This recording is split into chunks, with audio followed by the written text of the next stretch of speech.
స్టూడెంట్స్కి స్కూల్ పాఠశాల అయితే పేరెంట్స్కి స్కూల్ పేరెంట్స్శాల. నమస్కారం. మనం రకరకాల పంచతంత్ర కథలు చెప్పుకుంటున్నాం. ఇందులో పాము ముంగీస కథ చెప్పుకుందాం. పూర్వమట ఒక బ్రాహ్మణ ఆయన భార్య చిన్న చంటి పిల్లాడితోటి ఒక ఊర్లో ఉండేవాడు. అయితే ఈయన మాతుకర వృత్తి, వెళ్ళి ఇంటింటికి వెళ్ళి ఇవాళ ఇది తిథివార నక్షత్రాలు చెప్పి వాళ్ళు ఇచ్చింది తెచ్చుకునేవాడు అనమాట. వ్యాయవారం అని అదనే అంటారు. వెళ్ళేవాడు. అయితే వీళ్ళకి చంటి పిల్లాడు ఉన్నాడు కదా, పిల్లాడిని ఉయ్యాల్లో వేసి ఊపేవారు. ఆ భార్య ఇంట్లో పనులు చేసుకునేది. ఆవిడ బయటికి వెళ్ళినప్పుడు ఆయన కూడా కాసేపు పిల్లవాడిని చూసుకుంటూ ఉండేవాడు. వీళ్ళ ఇంటి వెనకాల ఒక చెట్టు మొదట్లో ఒక బొరి చేసుకుని ఒక ముంగీసు ఉండేదట. ఈ బ్రాహ్మణ ఆయన ఏం చేసేవాడు, రోజు తన అన్నం తిన్నాక ఓ గుప్పెడన్నం ఆ ముంగీసకి పెట్టేవాడు.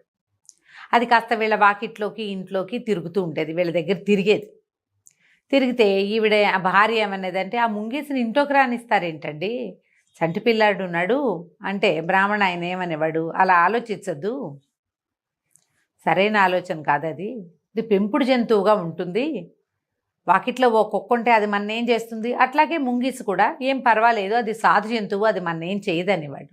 అది అన్నం వేళకు వచ్చి బయటకు వచ్చి అన్నం తిని తన దారిని తను తిరిగి మళ్ళీ తన బొరియలో తను పడుకునేది. ఎప్పుడైనా వచ్చి వీళ్ళ వాకిట్లోకో ఇంట్లోకో పెరట్లోకో వచ్చి అక్కడ చల్లగా ఉంటుందని అక్కడ పడుకునేది కాసేపు. సరే ఏమైందట, ఒకరోజు బ్రాహ్మణ ఆయన నేను బయటికి వెళ్ళాలి బయలుదేరుతానన్నాడు. ఆవిడ ఏమందంటే, బ్రాహ్మణి మీరు కాసేపు ఉండండి, మరి నేను నీళ్లు తెచ్చుకోవాలి, చెరువుకి వెళ్ళి మంచినీళ్ళు పట్టుకొస్తాను అని అన్నది. అనేసరికి ఆయన కాసేపు చూశాడు, కానీ ఆయన రాలేదు. ఆవిడే తొందరగా అక్కడ ఎవరో మాట్లాడిచ్చారు, వాళ్ళతో ఒక 5 నిమిషాలు మాటలకి నుంచింది. సరే ఈయన ఏం చేశాడు, తన దారిని తను వెళ్ళిపోయాడు. చంటిపిడ్డ ఉయ్యాల్లో పడుకుని ఉన్నాడు, 1 ఏడాది అట్లా దాటిన పిల్లవాడు అనమాట. ఉయ్యాల్లో ఉన్నాడు, ఆయన వెళ్ళిపోయాడు. ఈవిడ కూడా నీళ్ళ నుంచి ఇంకా తిరిగి రాలి.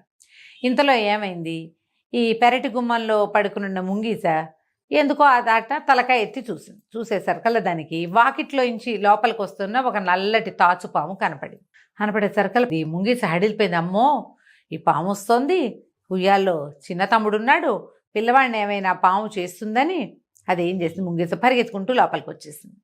పాము ముంగీసను చూడగానే బుసలు కొట్టింది. పాము ముంగీస చెడామడా పోరాడుకున్నాయి. పాములు ముంగీసకి పడదని అదని చెప్తారు, మనకు తెలిసిందే కదా.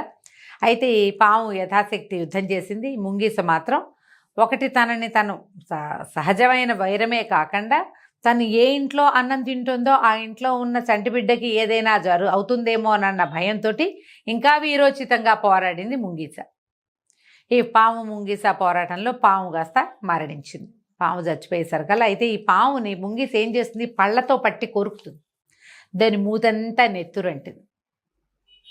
నెత్తురంటింది. సరే ఆ పాము తెగిపోయి తలకాయ తెగిపోయింది, తోక తెగిపోయి కింద పడిపోగానే ఈ ముంగీస ఏం చేసింది, పరిగెత్తుకుంటూ వెళ్ళి అమ్మగారికి కనపడొద్దామనుకుంది. తను చేసిన వీరోచిత కార్యం ఆవిడకి చూపించాలనుకుంది.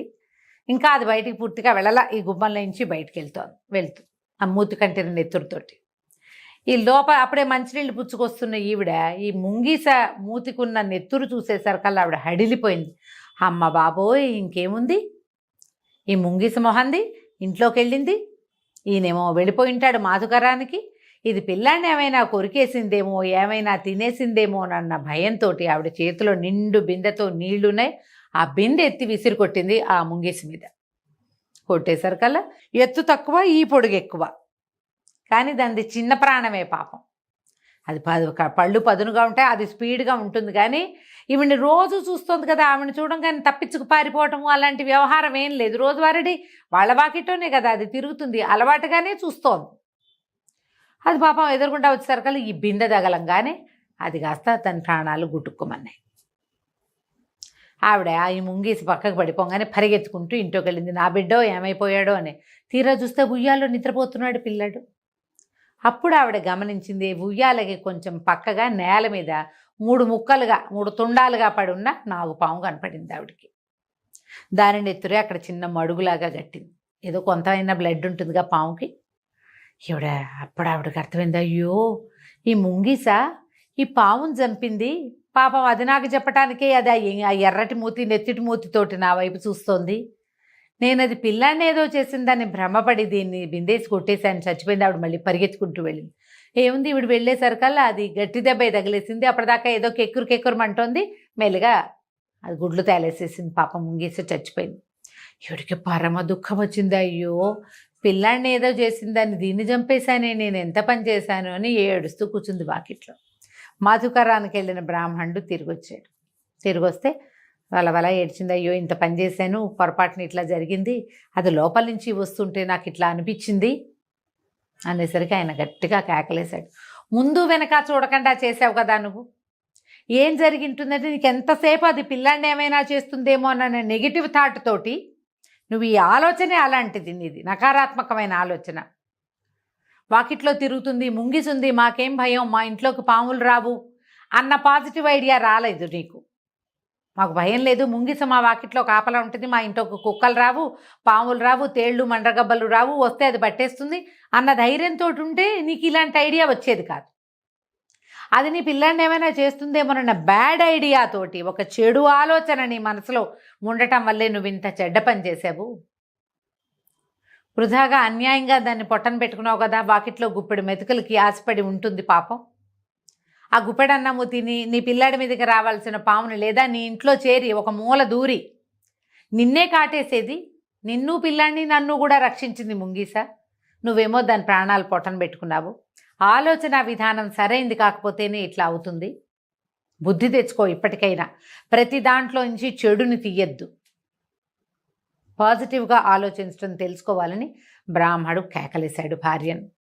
ఆ నాగుపాము తుండాలు తీసుకెళ్ళి చెరుగట్టు మీద వేసి తగలబెట్టి ఒక గొయ్యి తీసి, ఈ ముంగీసని కుమారుడిగా ఉండవలసిన వాడివి ఒక పుత్రుడు చేయాల్సిన పని చేసావురా నాయన, నువ్వు కాపాడేవు మా ఇంటిలిపాదని, కానీ మేమే నీ పట్ల మనుషులుగా ప్రవర్తించలేదు, మేము దుర్మార్గులుగా ప్రవర్తించి నీకు అన్యాయం చేశామని ఇంట్లో నుంచి గుప్పెడు ఉప్పు తెచ్చి ఈ ముంగీసి మీద పోసి దాన్ని పూడ్చిపెట్టాడు.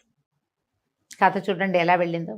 మనము ప్రతి విషయానికి వాళ్ళు మోసం చేస్తారని, వాళ్ళు సరైన దారి చూపించరని, వాళ్ళు ఏ ఉద్దేశంతో చేసినా మన ఉద్దేశమే, మన చెడు ఉద్దేశమే వాళ్ళ ఉద్దేశం అయి ఉంటుందని మనం ఆలోచిస్తాం. ఎక్కడికైనా బయలుదేరితే యాక్సిడెంట్ అవుతుంది అనుకుంటాం, ఏం చేయబోయినా ఏం ప్రమాదం వస్తుందో అని శంకిస్తాం. ప్రమాదం శంకించాలి, కీడించి మేలించాలి, కానీ ప్రతిసారి కాదు, ప్రతి చోట కాదు. వ్యక్తుల్ని నమ్మం. ఈ నమ్మకపోవటమే మనల్ని ఇబ్బందుల్లోకి తోసేస్తుంది. ఎప్పుడైనా ఆలోచించి నమ్మిక అపనమ్మిక ఉండాలి. ఈ ఆలోచన లేకపోవటం వల్లే ఈ బ్రాహ్మణి ముంగీసని చంపేసింది తన చేతితోటే. పిల్లవాడిని కాపాడిన దాన్ని ఆవిడ పనిచేసింది. ఆలోచించి పనిచేయండి. ఎవరినైనా దోషిగా నిర్ధారించే ముందు పూర్వాపరాలు చూడాలి. ఏ ఆలోచన లేకుండా చేసే పనులు చాలా చెడ్డ ఫలితాన్ని ఇస్తాయి. జీవితంలో ఇంకా ఎప్పుడూ కోలుకోలేని దెబ్బ తగిలింది చూడండి, వాళ్ళకి ఎంత బాధగా ఉంటుందో. మన వల్ల ఒక ప్రాణి చచ్చిపోయింది అంటే దానికి జీవించే అవకాశం లేకుండా చేసేసాం కదా. ఆలోచించి ప్రవర్తించాలి. కథ కంచికి మనం ఇంటికి.